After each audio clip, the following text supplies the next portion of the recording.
एक जंगल में 3 बैल रहा करते थे। तीनों आपस में अच्छे मित्र थे। वो घास चरने के लिए जंगल में एक साथ ही जाया करते थे। उसी जंगल में एक खूंखार शेर भी रहता था। इस शेर की कई दिनों से इन तीनों बैल पर नजर थी। वह इन तीनों को मारकर खा जाना चाहता था। उसने कई बार बैलों पर आक्रमण भी किया, लेकिन बैलों की आपसी मित्रता के कारण वो कभी सफल नहीं हो पाया। जब शेर उन पर हमला करता था, तो तीनों बैल त्रिकोण बनाकर अपने नुकीले सींगों से अपनी रक्षा करते थे। तीनों बैल साथ मिलकर कई बार शेर को भगा चुके थे, लेकिन शेर कैसे भी करके उन तीनों को खाना चाहता था। शेर यह समझ गया था कि जब तक ये तीनों साथ रहेंगे, इन्हें मारा नहीं जा सकता है। इसलिए उसने एक दिन इन तीनों को अलग करने के लिए एक चाल चली। शेर ने बैलों को अलग करने के लिए जंगल में एक अफवाह उड़ा दी। अफवाह यह थी कि इन तीनों बैलों में से एक बैल अपने साथियों को धोखा दे रहा है। बस फिर क्या था, बैलों के बीच इस बात को लेकर शक बैठ गया कि आखिर वो कौन है जो हमें धोखा दे रहा है। एक दिन इसी बात को लेकर तीनों बैलों में झगड़ा हो गया। शेर ने जो सोचा था वो हो गया था। अब तीनों बैल अलग अलग रहने लगे थे। उनकी दोस्ती टूट चुकी थी।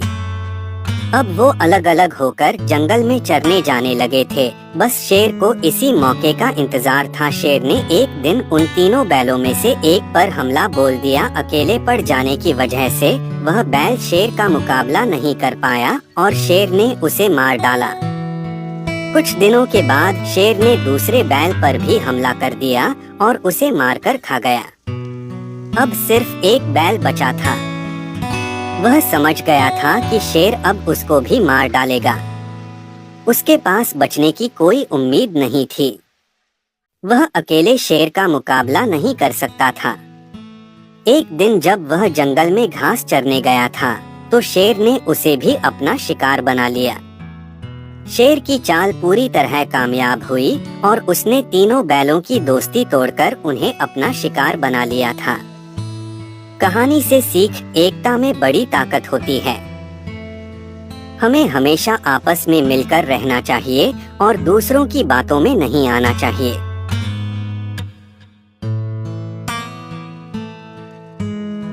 बहुत समय पहले की बात है। एक गांव में एक चरवाहा रहा करता था।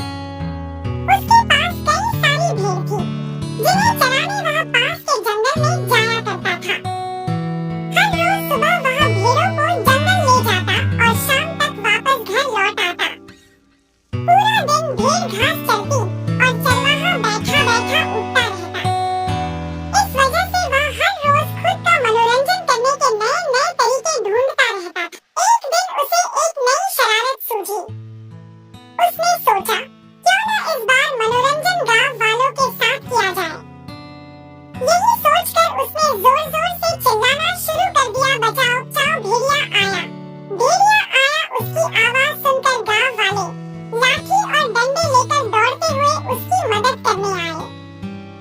जैसे ही गांव वाले वहां पहुंचे, उन्होंने देखा कि वहां कोई भेड़िया नहीं है और चरवाहा पेट पकड़कर हंस रहा था। हा हा हा, बड़ा मजा आया। मैं तो मजाक कर रहा था। कैसे दौड़ते दौड़ते आए हो सब। हा हा हा। उसकी ये बातें सुनकर गांव वालों का चेहरा गुस्से से लाल पीला होने लगा। एक आदमी ने कहा कि हम सब अपना काम छोड़कर तुम्हें बचाने आए हैं और तुम हंस रहे हो। ऐसा कहकर सभी लोग वापस अपने अपने काम की ओर लौट गए। कुछ दिन बीतने के बाद गांव वालों ने फिर से चरवाहे की आवाज सुनी, बचाओ बचाओ, भेड़िया आया। बचाओ। यह सुनते ही वो फिर से चरवाहे की मदद करने के लिए दौड़ पड़े। दौड़ते आवाज गांव वाले वहां पहुंचे तो क्या देखते हैं? वो देखते हैं कि चरवाहा अपनी भेड़ों के साथ आराम से खड़ा है और गांव वालों की तरफ देखकर जोर जोर से हंस रहा है। इस बार गांव वालों को और गुस्सा आया। उन सभी ने चरवाहे को खूब खरी खोटी सुनाई, लेकिन चरवाहे को अक्ल न आई उसने फिर 2-3 बार ऐसा ही किया और मजाक में चिल्लाते हुए गांव वालों को इकट्ठा कर लिया। अब गांव वालों ने चरवाहे की बात पर भरोसा करना बंद कर दिया था।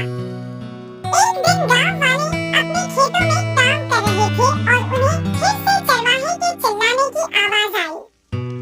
बचाओ बचाओ भेड़िया आया, भेड़िया आया बचाओ। लेकिन इस बार किसी ने भी उसकी बात पर गौर नहीं किया। सभी आपस में कहने लगे कि इसका तो काम ही है दिन भर यूं मजाक करना।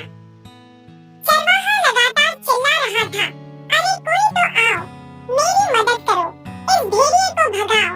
लेकिन इस बार कोई भी उसकी मदद करने वहां नहीं पहुंचा। चरवाहा चिल्लाता रहा, लेकिन गांव वाले नहीं आए और भेड़िया एक-एक करके उसकी सारी भेड़ों को खा गया। यह सब देख चरवाहा रोने लगा। जब बहुत रात तक चरवाहा घर नहीं आया, तो गांव वाले उसे ढूंढते हुए जंगल पहुंचे।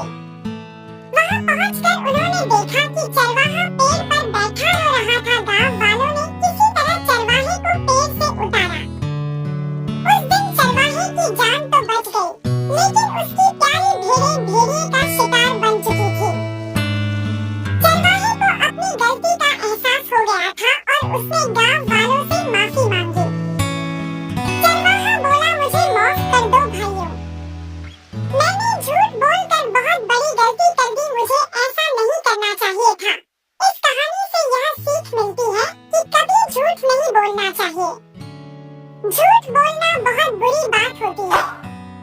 झूठ बोलने की वजह से हम लोगों का विश्वास खोने लगते हैं और समय आने पर कोई हमारी मदद नहीं करता।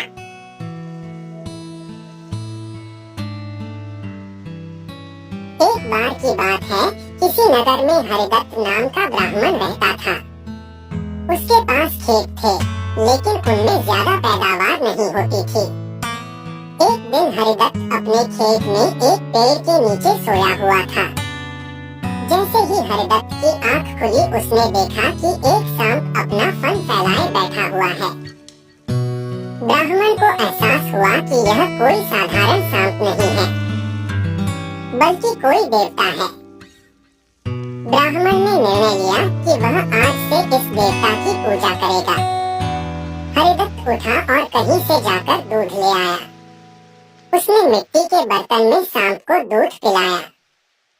दूध पिलाते समय हरिदत्त ने सांप से क्षमा मांगते हुए कहा कि हे देव, मैं आज तक आपको साधारण सांप समझता रहा, मुझे माफ कर दीजिए।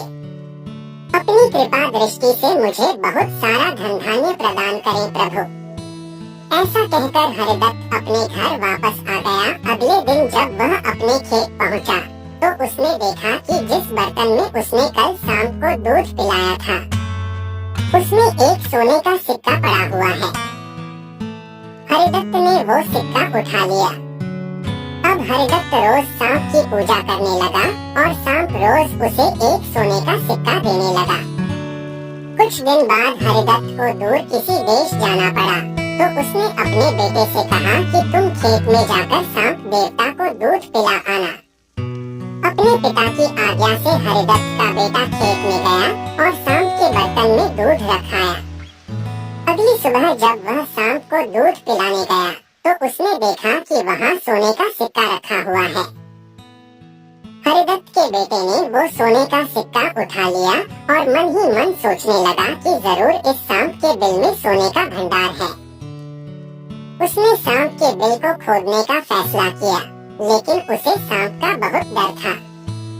हरिदत्त के बेटे ने योजना बनाई कि जैसे ही सांप दूध पीने आएगा, तो वह उसके सिर पर लाठी से वार करेगा, जिससे सांप मर जाएगा। सांप के मरने के बाद मैं तसल्ली से बिल खोदूंगा और उसमें से सोना निकालकर अमीर आदमी बन जाऊंगा। लड़के ने अगले दिन ऐसा ही किया, लेकिन जैसे ही उसने सांप के सिर पर लाठी मारी, तो वो मरा नहीं बल्कि गुस्से से भर उठा। सांप ने क्रोध में लड़के के पैर में अपने विष भरे दांतों से काटा और लड़के की उसी समय मौत हो गई। हरिदत्त जब वापस लौटा, तो उसे यह जानकर बहुत दुख हुआ। बच्चों, लालच का फल हमेशा बुरा होता है। इसीलिए कहते हैं कि कभी लालच नहीं करना चाहिए। हमारे हमारे पास जो भी हमें उसी से संतोष करना चाहिए और हमेशा परिश्रम करते रहना चाहिए।